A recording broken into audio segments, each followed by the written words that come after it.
ఇప్పుడు టాలీవుడ్‌లో ఒక పేరు చాలా స్ట్రాంగ్‌గా వినిపిస్తుంది. ఆ పేరే సుష్మిత కొణిదెల. చిరంజీవి గారి పెద్ద కూతురుగా ఇండస్ట్రీలో అడుగుపెట్టి, ఒకప్పుడు నాన్న సినిమాల కోసం కాస్ట్యూమ్స్, స్టైలింగ్ చూసుకుంటూ, చిరంజీవి లుక్స్‌లో చిన్న చిన్న మార్పులు చేసి, చిరు అభిమానులకు కొత్తగా ఫీల్ ఇచ్చిన సుష్మిత, ఇప్పుడు మెగా డాటర్‌గా కాదు, మెగా సినిమాలు నిర్మించే స్థాయికి వెళ్ళింది. చేతిలో ప్రొడక్షన్ బాధ్యతలు పెట్టుకొని భారీ బడ్జెట్ సినిమాను నిర్మిస్తూ ఇండస్ట్రీలో తన మార్కు చూపిస్తోంది. తండ్రితో మనశంకర వరప్రసాద్ గారు సినిమా తీయడంతో రిలీజ్ ముందే కాన్ఫిడెన్స్, రిలీజ్ తర్వాత కలెక్షన్ స్టాక్ అన్నీ కలిసొచ్చి ఇప్పుడు ఆమె పేరు ట్రేడ్ సర్కిల్స్లో గట్టిగా వినిపిస్తుంది. మరి ఇంతవరకు లో ప్రొఫైల్గా ఉన్న సుష్మిత ఒక్కసారిగా ఈ స్థాయికి ఎలా వచ్చింది? ఆమె కెరియర్లో అసలు టర్నింగ్ పాయింట్ ఏంటి? డిజైనర్ నుంచి నిర్మాతగా ఆమె చేసిన ప్రయాణం వెనుక ఉన్న నిజమైన స్ట్రగుల్ ఏంటి? 1983 మార్చి 3న చెన్నైలో సుష్మిత కొణిదెల జన్మించారు. అప్పటికే చిరంజీవి గారు హీరోగా బలంగా ఎదుగుతున్న టైం. అంటే సుష్మిత పుట్టక ముందు నుంచే ఇంట్లో సినిమా వాతావరణం ఉంది. మెగా ఫ్యామిలీ అనే పేరు బయటకు పెద్దగా కనిపించినా ఇంట్లో మాత్రం ఆమెను చాలా అపురూపంగా, చాలా పద్ధతిగా పెంచారు. పెద్ద కూతురు కావడంతో తమ్ముడు రామ్ చరణ్, చెల్లి శ్రీజను చూసుకోవాల్సిన బాధ్యత ఆమెపై ఉండేది. చిరంజీవి గారు షూటింగ్స్తో బిజీగా ఉండడంతో సుష్మిత పెంపకంలో అమ్మ సురేఖ గారి పాత్ర చాలా కీలకం. క్రమశిక్షణ నేర్పడం, సంప్రదాయాల విలువ చెప్పడం, కుటుంబాన్ని గౌరవించడం, ఇవన్నీ సురేఖ గారు సుష్మితలో బలంగా నాటేశారు. అందుకే స్టార్ ఫ్యామిలీ నుంచి వచ్చిన ఆమెలో ఒక ప్రత్యేకమైన సింప్లిసిటీ కనిపిస్తుంది. మాటల్లోనూ, నడవడికలోనూ ఒక డౌన్ టు ఎర్త్ నేచర్ ఉంటుంది. ఇక ఆమె చదువు మొత్తం చెన్నైలోనే కొనసాగింది. కుటుంబం హైదరాబాద్కు మారిన టైంలో కూడా ఆమె చదువు మధ్యలో ఉండడంతో చదువును మధ్యలో ఆపకుండా చెన్నైలోనే పూర్తి చేశారు. ఇక అక్కడి నుంచి ఆమెకి తన దారేంటో ఒక క్లారిటీ వచ్చింది. సినిమా ఫ్యామిలీ నుంచి వచ్చిన అమ్మాయిలంటే చాలా మందికి వెంటనే హీరోయిన్ అవ్వాలి అనే ఊహొస్తుంది. కానీ సుష్మిత మాత్రం ఆ మార్గాన్ని ఎంచుకోలేదు. ఆమెకి ఆసక్తి ఉండింది కెమెరా ముందు కనిపించడం కంటే కెమెరా వెనుక సినిమాను బలంగా నిలబెట్టే పనిలో. ముఖ్యంగా లుక్స్, కాస్ట్యూమ్స్, స్టైలింగ్ ఇవే ఆమెను ఆకట్టుకున్నాయి. ఆ రోజుల్లో కాస్ట్యూమ్ డిజైనింగ్కు ఈ రోజుల్లో ఉన్నట్టు పెద్ద హైప్ లేకపోయినా ఆమె దాన్ని కెరీర్గా ఎంచుకుంది. ఇక ఫ్యాషన్ అంటే కేవలం ట్రెండ్ ఫాలో అవ్వడం కాదు, పాత్రకి తగ్గ డ్రెస్సింగ్, కథకు తగ్గ లుక్, రంగుల ఎంపిక, ఫ్యాబ్రిక్ టెక్స్చర్ని పర్ఫెక్ట్గా సెట్ చేయడం అని నమ్మింది. ఇక తన స్థాయిని పెంచుకుంటూ వచ్చింది. కానీ ఎక్కడా తన స్థాయి పెరుగుతుందని సుష్మిత ఎప్పుడూ హడావిడి చేయలేదు. నేను చిరంజీవి కూతుర్ని అని గర్వం కూడా చూపించలేదు. నెమ్మదిగా తనలోని డిజైనర్కి పదును పెట్టుకుంటూ ముందుకు వెళ్ళింది. అయితే సుష్మిత సినీ ప్రయాణంలో మొదటి స్టెప్గా చెప్పుకునే మూవీ ఇంద్ర. 2002లో విడుదలైన భారీ విజయాన్ని అందుకున్న ఆ సినిమా సమయంలోనే ఆమె కూడా కాస్ట్యూమ్స్ డిజైనింగ్ వైపు పనిచేయడం మొదలుపెట్టింది. ఈ పనిని సుష్మిత హాబీగా కాదు, కెరీర్గా ఎంచుకుంది. తన వర్క్ డెడికేషన్తో చిరు చేసిన శంకర్ దాదా ఎంబీబీఎస్ లాంటి సినిమాలకు పనిచేస్తూ అనుభవం సంపాదించింది. అలా నెమ్మదిగా ఇండస్ట్రీలో తన పనితో తానే ఒక పేరు తెచ్చుకోవడం మొదలైంది. అయితే ఈ ప్రయాణం మధ్యలో సుష్మితను కొన్ని సంఘటనలు బాగా ఇబ్బంది పెట్టాయి. ముఖ్యంగా 2003లో ఉదయ్ కిరణ్తో జరిగిన నిశ్చితార్థం తర్వాత అది కొనసాగకపోవడం అప్పట్లో టాలీవుడ్లో పెద్ద చర్చగా మారింది. కానీ ఆ దశ తర్వాత ఆమె అదే ఫేజ్లో ఉండిపోలేదు. మరింత ఫోకస్తో ముందుకు నడిచింది. తన లక్ష్యం ఏంటో క్లియర్గా పెట్టుకొని కెరీర్పై దృష్టి పెట్టింది. ఆ తర్వాత 2006లో ఎల్వి విష్ణుప్రసాద్ను వివాహం చేసుకుంది. పెళ్లి తర్వాత ఎక్కువగా లో ప్రొఫైల్ లైఫ్ని కొనసాగిస్తూ కుటుంబానికి ఇచ్చిన ప్రాధాన్యం ఇచ్చింది. భర్త వ్యాపారంలో బిజీగా ఉండటం, కుటుంబ బాధ్యతలు, పిల్లలు పెంపకం ఇవన్నీ చూసుకుంటూ వచ్చింది. 2 కుమార్తెలు పుట్టిన తర్వాత తల్లి పాత్ర కూడా ఆమె జీవితంలో పెద్ద భాగమైంది. అయినప్పటికీ ఆమెలో ఉన్న ఫ్యాషన్ ఎక్కడికి పోలేదు. కేవలం సరైన సమయం కోసం, సరైన మూమెంట్ కోసం ఆమె ఎదురు చూస్తూ వచ్చింది. ఇక ఆ టైం సుష్మితకు 2017లో వచ్చింది. దాదాపు 10 ఏళ్ల గ్యాప్ తర్వాత చిరంజీవి గారు ఖైదీ నంబర్ 150తో రీఎంట్రీ ఇచ్చినప్పుడు అదే సినిమాతో సుష్మిత కూడా కాస్ట్యూమ్ డిజైనర్గా ఫుల్ జోష్తో సినిమా రంగంలోకి అడుగుపెట్టింది. అప్పటి నుంచి ఆమె మెగా ఫ్యాన్స్కి, ఇండస్ట్రీకి మరింత దగ్గరవుతూ వచ్చింది. ఇక ఖైదీ నంబర్ 150 తర్వాత చిరంజీవి గారి ప్రతి సినిమాకు ఆమె కాస్ట్యూమ్స్ డిజైన్ చేయడం మొదలుపెట్టింది. ఇక చిరంజీవి లుక్లో చిన్న మార్పు వచ్చినా ఫ్యాన్స్ వెంటనే గమనిస్తారు.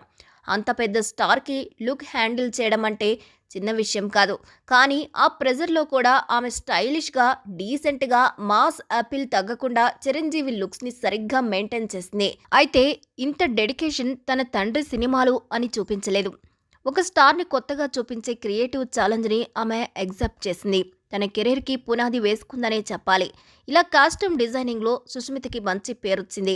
ఆ పేరుకు బలం చేకూర్చిన సినిమా మాత్రం సైరా నరసింహారెడ్డి. ఇది చారిత్రక నేపథ్యంతో తెరకెక్కిన భారీ ప్రాజెక్ట్. ఇలాంటి సినిమాల్లో కాస్ట్యూమ్స్ అంటే బ్యూటీ కోసం మాత్రమే కాదు, ఆ కాలాన్ని ప్రేక్షకుడు నమ్మేలా చేయాలి. అథెంటిసిటీ చాలా ముఖ్యం. ఆమె స్టైలింగ్లో ఆ కాలపు వాతావరణం, కథ బలంగా కనిపించడానికి డీటెయిల్స్ చాలా ముఖ్యం. అందుకే ఆమె రెఫరెన్సులు చూసి ఆ కాలానికి తగ్గ డిజైన్స్ ప్లాన్ చేసింది. ఇక వింటేజ్ షేడ్ రావాలనే ఉద్దేశంతో కాస్ట్యూమ్స్కు ప్రత్యేకంగా షేడ్స్ ఇవ్వడం, పాత్రలకు సరిపోయే ఫ్యాబ్రిక్స్ ఎంచుకోవడం, ఇలాంటి విషయాలు ఆమె చేసిన వర్క్ అంతా సినిమాలో క్లియర్గా కనిపించింది. ఇక అమితాబ్ బచ్చన్ లాంటి స్టార్ ఉన్న సినిమా కాబట్టి ప్రతి డీటెయిల్ పర్ఫెక్ట్గా ఉండాల్సి వచ్చింది. ఆ కష్టానికి తగ్గట్టే ఆమె పేరు కూడా మరింతగా వినిపించింది. సుష్మిత అంటే కేవలం మెగా డాటర్ కాదు, డీటెయిల్కి విలువ ఇచ్చే డిజైనర్ అన్న ఇమేజ్ను ఆమె సొంతం చేసుకుంది. ఇలా రామ్ చరణ్ కోసం రంగస్థలంలో కాస్ట్యూమ్స్ డిజైన్ చేసింది. ఆచార్యలో చిరుకి, రామ్ చరణ్కి తన స్టైలింగ్ టచ్ ఇచ్చి మరింత ప్రత్యేకంగా చూపించింది. అయితే ప్రేక్షకులు ఎక్కువగా గుర్తుపెట్టుకున్న విషయం మాత్రం వాల్తేరు వీరయ్యలో చిరంజీవి లుక్. ఆ సినిమాలో చిరంజీవిని వింటేజ్ స్టైల్స్లో చూపించడమే కాదు, ఒకప్పటి చిరంజీవి మాస్ ఫీలింగ్ని తిరిగి తీసుకురావడానికి లుక్ని చాలా కేర్తో ఫిక్స్ చేసింది. అయితే దాంతో ప్రేక్షకులకు గ్యాంగ్ లీడర్, ఘరానా మొగుడు, రౌడీ అల్లుడు లాంటి సినిమాల్లో ఉన్న వింటేజ్ చిరంజీవిని చూపించి అభిమానుల మార్కులను కొట్టేసింది. ఇలా కాస్ట్యూమ్ డిజైనర్గా తన టాలెంట్ను ప్రూవ్ చేస్తూ దూసుకుపోతున్న సుష్మిత నిర్మాతగా మరో లెవెల్ అడిగేసింది. తన సొంత బ్యానర్ గోల్డ్ బాక్స్ ఎంటర్టైన్మెంట్స్ ద్వారా ప్రాజెక్ట్ను నిర్మించడం మొదలుపెట్టింది. ఓటీటీ ట్రెండ్ బలంగా పెరుగుతున్న టైంలో వెబ్ సిరీస్లను ప్రొడ్యూస్ చేయడం అంటే పెద్ద రిస్క్. ఎందుకంటే అక్కడ హిట్ అవ్వాలంటే స్టార్ పవర్ కాదు, కంటెంట్ పవర్ పనిచేస్తుంది. అయినా సుస్మిత వెనక్కి తగ్గలేదు. ఆమె నిర్మించిన web series shoot out at ఎలైర్తోనే నిర్మాతగా తన సీరియస్నెస్ ఏంటో చూపించింది. ఈ సిరీస్లో ప్రకాష్ రాజ్ డిఎస్పీగా, శ్రీకాంత్ ఐజీ పాత్రలో కనిపించడం వల్ల ప్రాజెక్టుకి మంచి వెయిట్ ఇచ్చింది. అక్కడితో ఆగకుండా ఆమె బ్యానర్లో రాజేంద్ర ప్రసాద్ గారితో సేనాపతి అనే మూవీ తీసి విజయం సాధించింది. ఇలా అన్నింటిలో తన ప్రతిభను చాటుకుంటూ వచ్చింది. ఫ్యామిలీ సపోర్ట్ ఉండడం ఒక ప్లస్ కావచ్చు, కానీ ఆ ప్లస్ని కెరీర్గా మార్చుకోవడానికి కావలసిన కష్టాన్ని, డెడికేషన్ని ఆమె పెట్టింది. నేను స్టార్ డాటర్ని అని చెప్పి ముందుకు వెళ్లడం కాదు, నేను ప్రూవ్ చేస్తా అని యాక్షన్తోనే ఆమె తన స్థానాన్ని బిల్డ్ చేసుకుంది. ఇక 2026 వచ్చేసరికి ఆమె నిర్మాణ ప్రయాణం మరింత గ్రాండ్ స్థాయికి చేరింది. చిరంజీవి కెరియర్లో 157వ సినిమాగా వచ్చిన మనశంకర వరప్రసాద్ గారు ఆమె సాహు గారపాటితో కలిసి Gold Box Entertainments, Shine Screens బ్యానర్పై నిర్మించి అనిల్ రావిపూడి దర్శకత్వంలో సూపర్ హిట్ అందుకుంది. నిజం చెప్పాలంటే ఈ సినిమా రిలీజ్కి ముందే ఆమె మాటలో కాన్ఫిడెన్స్ కనిపించింది. రిలీజ్ తర్వాత మూవీ కలెక్షన్ టాక్ కూడా బాగా వినిపిస్తుంది. ఇక భారీ బడ్జెట్ సినిమాను నిర్మాతగా ముందుండి నడిపించడం సుష్మితకి నిజంగా ఒక పెద్ద ప్రో మూమెంట్. ఇలా కాస్ట్యూమ్స్ చూసే అమ్మాయి నుంచి బిగ్ మూవీని హ్యాండిల్ చేసే నిర్మాత స్థాయికి సుష్మిత చేరుకుంది. సుష్మిత గురించి ఇంకా చెప్పాలంటే ఆమె మాట్లాడే మాటల్లో ఆమె వ్యక్తిత్వం బాగా కనిపిస్తుంది. తన ఫేవరెట్ హీరోగా రజనీకాంత్ని చెప్పడం, చిన్నప్పటి నుంచి ఆయన సినిమాలు చూసి పెరిగామని అనడం ఆమె లోపల ఉన్న ఫ్యాన్ను బయటపెట్టింది. అలాగే పవన్ కళ్యాణ్తో సినిమా ఎప్పుడు అంటే సరదాగా క్యూలో వెయిట్ చేస్తున్నా అని చెప్పడం ఆమె డౌన్ టు ఎర్త్ నేచర్ను మంచి ఎగ్జాంపుల్.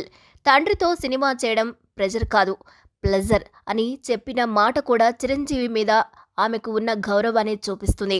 ఒకవైపు కుటుంబ సభ్యులంతా స్టార్లు అయినప్పటికీ సుస్మిత మాత్రం తన పని, తన బాధ్యతల మీద ఎక్కువ ఫోకస్ పెట్టినట్లు కనిపిస్తుంది. అందుకే ఆమె పేరు బయటకు ఎక్కువగా కనిపించకపోయినా ఇండస్ట్రీలో ఆమెకంటూ కొన్ని పేజీలు సిద్ధం చేసుకుంది. ఇంతకీ సుష్మిత కొణిదెల స్టోరీలో అసలు బలమైన విషయం ఏంటంటే ఆమె స్టార్ డాటర్గా పేరు తెచ్చుకోవాలని ప్రయత్నించలేదు. ఒక కాస్ట్యూమ్ డిజైనర్గా తన పని ద్వారా గుర్తింపు కోరుకుంది. తర్వాత నిర్మాతగా మారి వెబ్ సిరీస్ల నుంచి బిగ్ బడ్జెట్ సినిమాల వరకు తన స్థాయిని పెంచుకుంది. ఇక చిరంజీవి గారి ఇంట్లో పుట్టడం ఆమెకు బ్యాక్గ్రౌండ్, కానీ తనకంటూ ఒక ఐడెంటిటీ క్రియేట్ చేసుకోవడం మాత్రం ఆమె చేసిన ప్రయాణం. ఫేమ్ కోసం ఫ్రంట్లో కనిపించడం కాదు, వర్క్స్తో పేరు రావాలి అన్న ఆలోచనతో ముందుకు వెళ్లిన మహిళ సుస్మిత. అందుకే ఈరోజు ఆమె పేరు మెగాస్టార్ డాటర్ కంటే కూడా creative women, producer, costume designer అనే ట్యాగ్తో ఎక్కువగా వినిపిస్తోంది. మరి ఈ వీడియోపై మీరేమంటారో కూడా కామెంట్ ద్వారా తెలియజేయండి. మరిన్ని అప్డేట్స్ కోసం మా ఛానల్ని లైక్ చేయండి, షేర్ చేయండి, సబ్స్క్రైబ్ చేయండి.